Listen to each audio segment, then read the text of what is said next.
Hello बच्चों, let's read the question.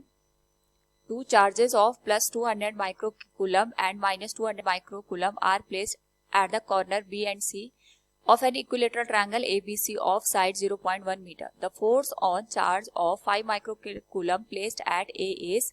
Here we have given 4 options. Now to answer this question, first we will discuss here the key concept, and here the key concept is Coulomb's law of electrostatic force. तो जब हम बात करते हैं यहाँ पे Coulomb's law of electrostatic force की, it states कि हमारे पास यहाँ पे दो चार्जेस एक पर्टिकुलर डिस्टेंस पे रखे होते हैं, तो इनके बीच में यहाँ पे या तो अट्रैक्शन फोर्स लगता है या तो repulsive force, and the amount of force is given as K into Q1 Q2 divided by R square.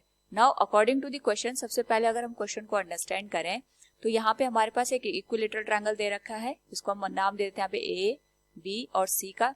तो बी और सी पे सेम यहाँ पे अमाउंट का चार्ज है, बट नेचर दोनों का अलग है. बी पे हमने जो चार्ज रखा है that is of the plus 200 microcoulomb, और सी पे जो चार्ज रखा है that is of the minus 200 microcoulomb के बराबर. नाउ यहाँ पे ए पे हमने प्लस 5 माइक्रोकूलम का चार्ज रखा है, इसके करस्पॉन्डिंग हमें यहाँ पे फोर्स की वैल्यू को फाइंड आउट करना है. जो भी डिस्टेंस दे रखी है वो इक्वल है, दैट इज 0.1 मीटर. तो सबसे पहले हम यहाँ पे जो बी और ए के बीच का फोर्स लगेगा, अगर हम उसकी डायरेक्शन देखेंगे तो यहाँ पे दोनों के बीच पे रिपल्सिव फोर्स लगेगा, क्योंकि दोनों का नेचर सेम है. तो इसकी जो डायरेक्शन आएगी it will be like this. अगर मैं इसको अलग से ड्रॉ करूँ तो ये डायरेक्शन हो जाएगी हमारे पास force on A due to B की. और यहाँ पे अगर हम बात करें सी और ए के बीच लगने वाले फोर्स की, दोनों का नेचर अपोजिट है, तो दोनों के बीच में अट्रैक्शन फोर्स लगेगा. This will be given as F A सी.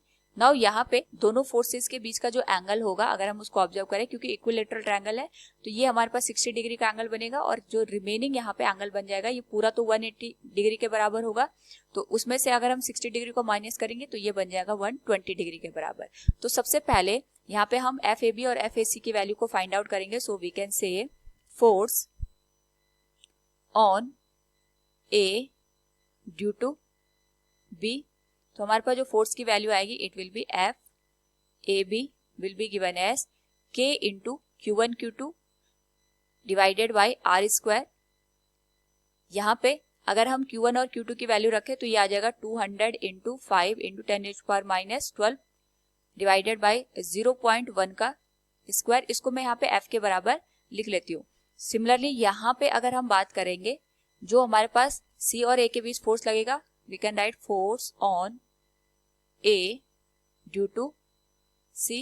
इसकी जो वैल्यू आएगी इसको हम लिखेंगे F A C will be given as K into Q1 Q2 divided by R square.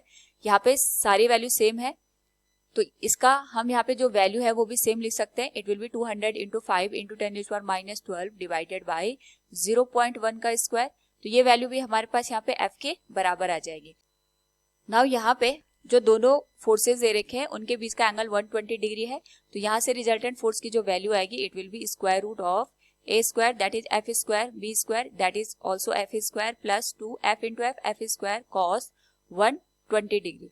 Now यहाँ पे अगर हम इस होल वैल्यू को सॉल्व करें तो ये बन जाएगा हमारे पास 2f square plus 2f square cos 120 की वैल्यू होती है -1/2, 2 से 2 कैंसिल हो जाएगा. तो रिजल्टेंट फोर्स की वैल्यू आएगी that will be 2f square minus F square that is square root of F square. इसकी वैल्यू आ जाएगी f के बराबर. नाउ यहाँ पे अगर हम f की value put, the value of resultant force can be given as k की वैल्यू आ जाएगी 9 into 10⁻9 into 200 into 5 that will be 1000 into 10⁻⁻12 divided by 0.1 का whole square that is 1 into 10⁻⁻2.